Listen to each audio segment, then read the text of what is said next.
Hello అంది నమస్కారం. మనలో చాలామందికి ఆరోగ్యం గురించి ఆలోచించగానే గుర్తొచ్చే మ్యాజిక్ నంబర్ 10,000 అడుగులు. రోజుకి 10,000 స్టెప్స్ నడిస్తే చాలు, ఇంక తిరుగులేదు, సూపర్ ఫిట్గా ఉండొచ్చని మనం బలంగా నమ్ముతాం. అయితే ఈ 10,000 అడుగులు అన్న మాట అసలు ఎక్కడనుంచి వచ్చింది? దీని వెనక నిజంగా సైన్స్ ఉందా, లేక ఇంకేమైనా కథ ఉందా? పదండి, ఈ విశ్లేషణల్లో ఆ ఆసక్తికరమైన నిజమేంటో తెలుసుకుందాం. సరే, ముందుగా దీని మూలాల్లోకి వెళ్దాం. మీరు అనుకున్నట్టు దీని మూలం సైన్స్లో లేదు. అసలు కథ వేరే ఉంది. అసలు ఈ 10,000 అడుగుల రూలు ఏ డాక్టరో సైంటిస్టో చెప్పింది కాదు.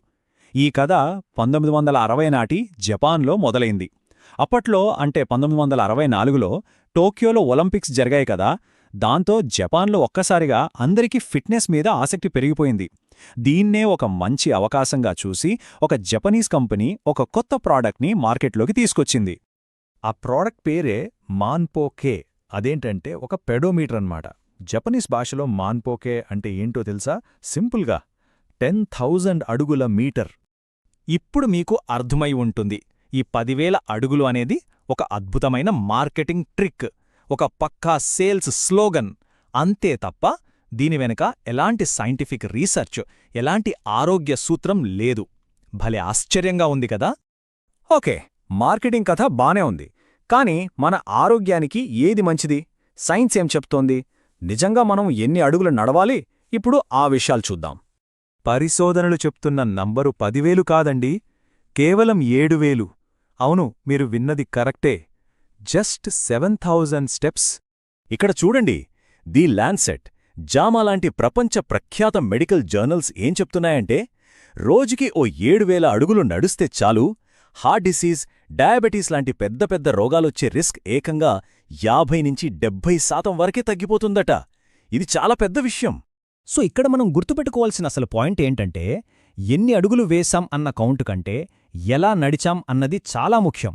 అంటే క్వాంటిటీ కంటే క్వాలిటీ ముఖ్యమనమాట. మరి ఆ క్వాలిటీ వాకింగ్ అంటే ఏంటి? ఆ టెక్నిక్ పేరే ఇంటర్వెల్ వాకింగ్. కష్టపడి నడవడం కాదు, స్మార్ట్గా నడవడం.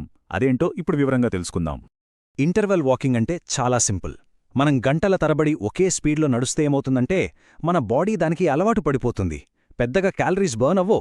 అందుకే ఇలా చెయ్యాలి. ఫస్టు ఓ 3 నిమిషాలు స్లోగా, నార్మల్గా నడవండి. ఆ తర్వాత వెంటనే ఓ 3 నిమిషాలు మంచి బ్రిస్క్గా, స్పీడ్గా నడవండి.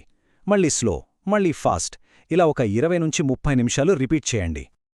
ఇలా చేయడం వల్ల బెనిఫిట్స్ మామూలుగా ఉండవు. బ్లడ్ ప్రెషర్ కంట్రోల్లో ఉంటుంది, హార్ట్ రేట్ పెరిగి స్టామినా ఇంప్రూవ్ అవుతుంది, నార్మల్ వాకింగ్ కంటే ఫాస్ట్గా బరువు తగ్గుతారు. అన్నింటికన్నా ముఖ్యంగా కీళ్ల ఆరోగ్యం కూడా మెరుగుపడుతుంది. సరే, టెక్నిక్ అయితే తెలిసింది. ఇప్పుడు మన వాకింగ్ని ఇంకా బెటర్గా మార్చుకోవడానికి కొన్ని ఫైనల్ టిప్స్ చూద్దాం. వాకింగ్ చేసేటప్పుడు కొన్ని చెయ్యాలి, కొన్ని అస్సలు చెయ్యకూడదు. వీలైతే పచ్చని చెట్ల మధ్య ప్రకృతిలో నడవండి. రోజుకి ఓ 5 నిమిషాలు అలా నడిచినా చాలు, మైండ్ చాలా రిలాక్స్ అవుతుంది. ఇక చెయ్యకూడనివి: నడిచేటప్పుడు వంగి నడవద్దు, భుజాలు టైట్గా పెట్టకుండా రిలాక్స్గా ఉంచండి, కిందకి చూస్తూ ఫోన్ చూసుకుంటూ అస్సలు నడవద్దు, ఎప్పుడూ స్ట్రెయిట్గా ముందుకు చూస్తూ నడవాలి. సో ఫైనల్గా మనం తెలుసుకున్నదేంటి? క్వాంటిటీ కంటే క్వాలిటీ ముఖ్యం. ఎన్ని అడుగులు అన్న లెక్క పక్కన పెట్టి ఎలా నడుస్తున్నామన్నదానిపై ఫోకస్ పెట్టాలి. చూశారు కదా, రేపట్నించి మీ వాకింగ్లో కేవలం స్టెప్స్ కౌంట్ చేయడమే కాదు, ఈ ఇంటర్వెల్ వాకింగ్ టెక్నిక్ని కూడా ట్రై చేయండి. ఈ సమాచారం మీకు నచ్చినట్లయితే తప్పకుండా లైక్ చేయండి, మీ ఫ్రెండ్స్ అండ్ ఫ్యామిలీతో షేర్ చేసుకోండి. ఇలాంటి మరిన్ని ఇంట్రెస్టింగ్ హెల్త్ టాపిక్స్ కోసం మా వేదవ్యాస్ అకాడమీ ఛానల్కి సబ్స్క్రైబ్ చేసుకోవడం మర్చిపో